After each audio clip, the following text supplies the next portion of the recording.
망했다. 너무 늦었습니다. 계획대로라면 새벽에 일어났어야 했어요. 뭐 어쩌겠어요.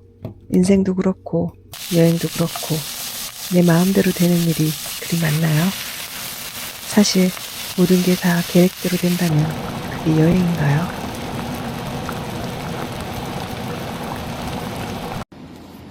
그래도 기차표는 미리 예매했어야 했네요.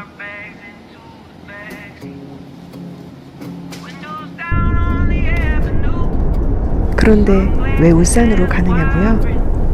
얼마 전 여행을 가려고 했는데 비가 너무 많이 오길래 챗GPT에게 물어봤습니다. 그랬더니 울산을 추천해 주더라고요. 울산? 생각해보니 울산은 참 낯선 도시였어요.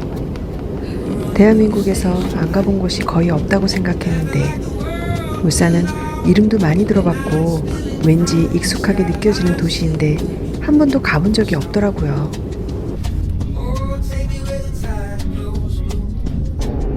그래, 그럼 울산으로 가자 했는데 울산이 노잼 도시라네요. 갱년기인 나도 노잼인데 가려는 도시까지 노잼이라니 이건 좀 너무한 거 아닌가요?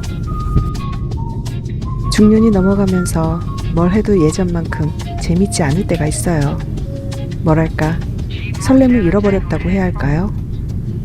어릴 때는 굴러가는 나뭇잎만 봐도 깔깔 웃느라 정신이 없었는데요. 나이가 들면서 가장 아쉬운 건 어쩌면 재미를 조금씩 잃어버린 일인지를 모르겠습니다.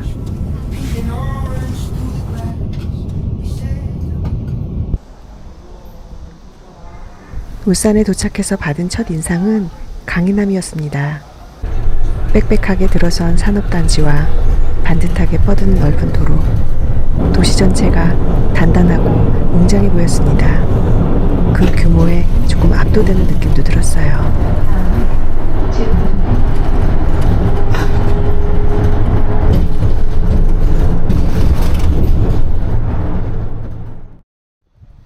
오늘은 당일치기 여행이라 울산을 구석구석 둘러볼 수는 없습니다.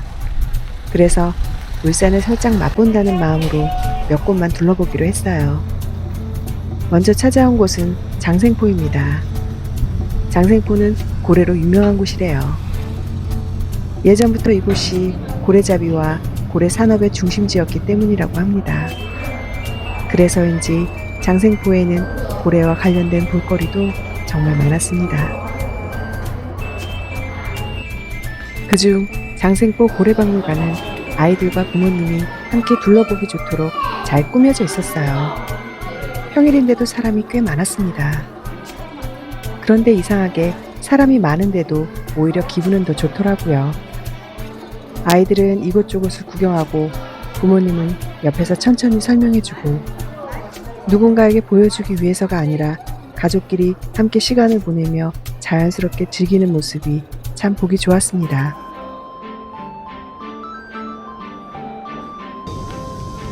그 다음으로 찾아간 곳은 장생포 고래 문화마을입니다. 약간 테마파크 같은 곳인데요. 특별한 체험을 하거나 놀이시설을 이용한 건 아니고 가볍게 둘러보기만 했어요. 그런데 생각보다 괜찮더라고요. 옛 장생포의 거리와 당시 사람들의 생활 모습을 재현해 놓은 공간도 있었고 마치 오래전으로 시간 여행을 온 것 같은 풍경도 인상적이었습니다.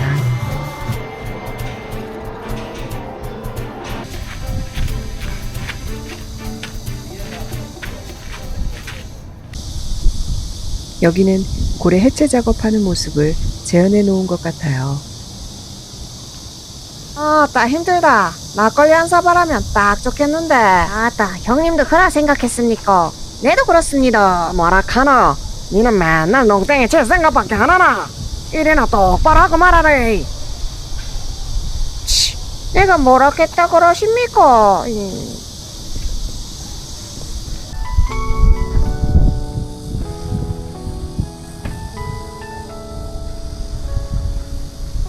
고래로 유명한 동네답게 곳곳에서 고래를 만날 수 있었는데요.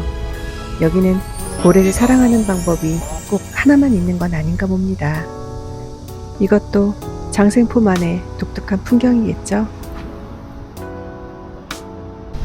다음 장소로 이동하기 전에 잠깐 골목을 걸어보기로 했습니다.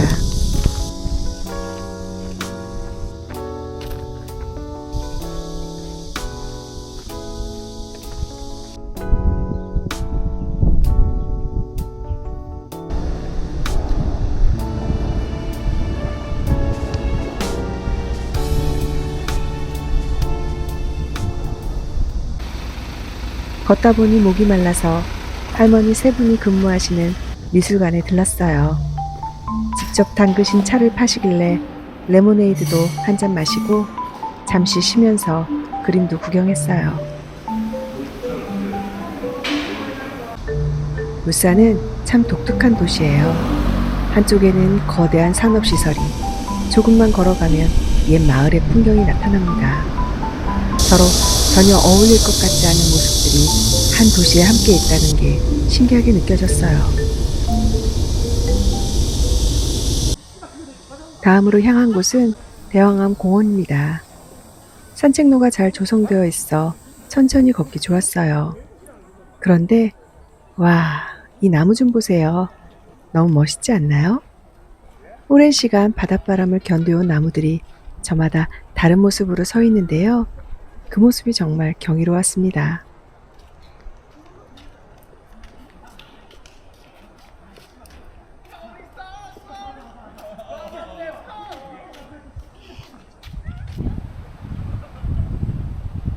그리고 이곳의 명물 대왕암 출렁다리입니다. 전국에서 가장 긴 해안 출렁다리 중 하나라고 하는데요. 저는 생각보다 더 무서웠어요.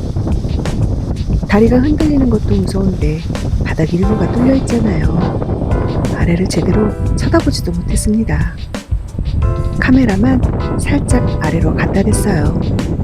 제가 본 건지 카메라가 본 건지 모르겠네요.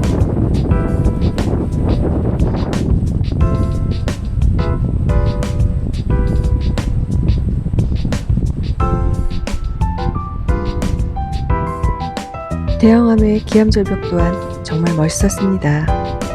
제가 지금까지 봤던 바닷가 절벽과는 또 다른 웅장함이 있었어요. 거친 파도와 바위, 그리고 끝없이 펼쳐진 바다까지. 왜 울산은 이렇게 멋진 곳을 더 크게 홍보하지 않았을까요?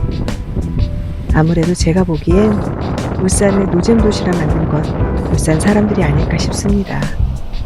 본인들만 조용히 즐기려고요. 너무 멋있었습니다.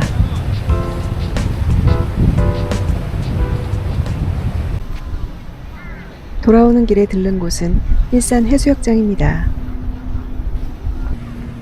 바닷물이 맑고 투명해 보였어요.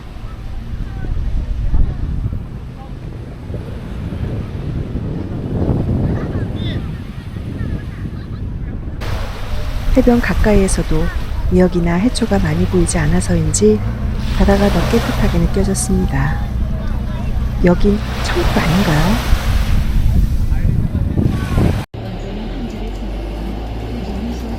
세련된 도시도 있고 바다도 있고 자연도 있고 울산은 생각보다 참 많은 것을 가진 도시였어요.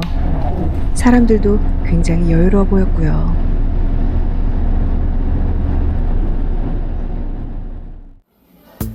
집에 가기 전에 울산에서 유명한 음식도 먹고 가야겠죠? 바로 언양불고기입니다. 원래는 언양읍에 가서 먹어야 제대로일 것 같았지만 시간상 거기까지 갈 수는 없었어요. 그래서 울산 시내에 있는 언양불고기집을 찾아왔습니다. 그런데 고기를 1인분만 주문할 수 없더라고요. 결국 2인분을 주문했습니다. 혼자 먹는 2인분 괜찮아요. 여행 왔으니까. 그리고 맥주도 한 잔. 이 맛에 대중교통을 이용해서 여행하는 것 같아요. 운전을 하지 않아도 되니까 마음 편하게 한잔할 수 있잖아요.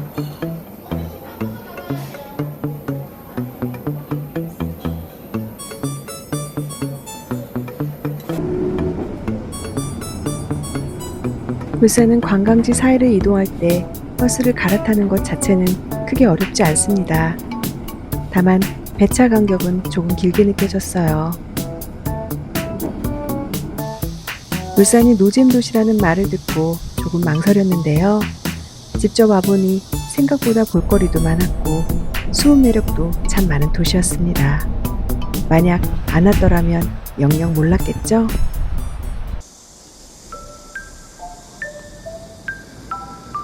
젊다는 것은 단순히 나이로 결정되는 게 아니라 새로운 곳으로 기꺼이 떠나고 낯선 풍경과 경험을 직접 마주해보려는 마음에서 시작되는 건지도 모르겠습니다. 오늘도 제 곁에서 함께 걸어주셔서 진심으로 감사합니다. 그럼 다음 길에서도 다시 함께 걸어요.